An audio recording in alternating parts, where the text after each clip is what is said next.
Well, good morning, everyone, and sorry for the technical difficulties we ran into this morning. And basically, what I'd like to talk a little bit more about is the role of ablation therapies in management of patients with neuroendocrine tumors. And so, first of all, before I start talking about ablation therapies, I do want to say that I am a hepatobiliary surgeon and I do a whole lot of open and laparoscopic hepatic surgery. But clearly, when we're talking about tumor ablation, it has clearly become an accepted modality within the world of cancer therapies. And there's been a huge evolution in the world of ablation therapies, from cryoablation to RF to now microwave and a little bit of irreversible electroporation.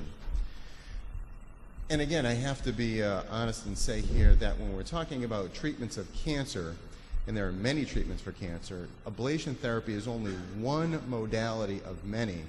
And particularly when we're talking about neuroendocrine tumors, we need to choose where this particular modality fits into the overall treatment and care of an individual patient. Now again, when we're talking about a variety of cancers, I think it's important, and this is, comes from my Blake Cady days, it's important to understand the biology of the disease. And when we're talking about metastatic neuroendocrine tumor, we're talking about a systemic disease. And when we're talking about resection or ablation, those are local therapies. If we're talking about transplantation, that's a regional therapy. And so we're applying regional and local therapies to a systemic disease.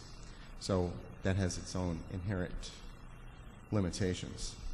I think this has all been particularly covered in terms of the origin classification of neuroendocrine tumors and their general locations, and clearly we're all hepatobiliary surgeons, and so certainly we see metastases from a variety of locations, and we also know that these are fairly common tumors that we generally see throughout our practices.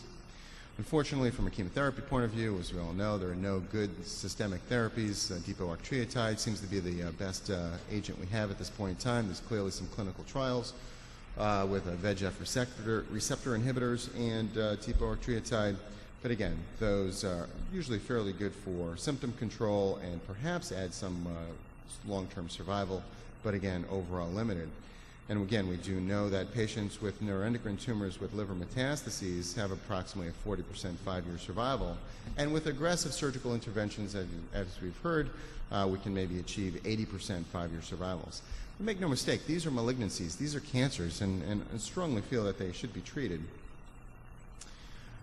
When, again, this has probably been reviewed already this morning, but when we look at 5-year survivals for aggressive hepatic resection, again, we can achieve 5-year survivals in the approximately 80% range. And certainly we know through ablation techniques as well as resectional techniques that we can achieve very good percentages or high percentages of symptom control. Again, certainly very important for our patient population. So when it comes to local and regional therapies for liver metastases from neuroendocrine tumors, from a local point of view, we can offer hepatic resection. But unfortunately, we all know that many of these patients have multiple hepatic metastases that are not completely amenable to surgical resection, and therefore there may be an adjunctive role for ablation in those particular patients. And I believe the next speaker is going to talk about more regional therapies with transarterial, either bland, chemo, or radioembolizations, which again, I also believe have a very important role. So let's just kind of fall back and focus on the ablative modalities that we have. Again, we have a variety of ways of destroying tumors, and what I really want to just focus on is the radiofrequency and microwave. Since there's not a huge amount of data for what I'm going to talk about, we'll talk about the ablation modalities themselves. Again, tumor ablation has been around for a long time. Again, it started my career with cryoablation and now fairly active in the microwave world.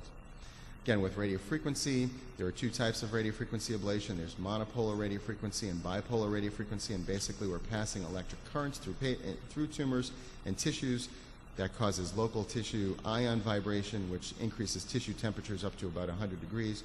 We know clearly that normally perfused tissue can tolerate temperatures of up to 45 degrees, and really above 50 degrees Celsius is when things become cytotoxic. There are 3 clinical radiofrequency systems that are available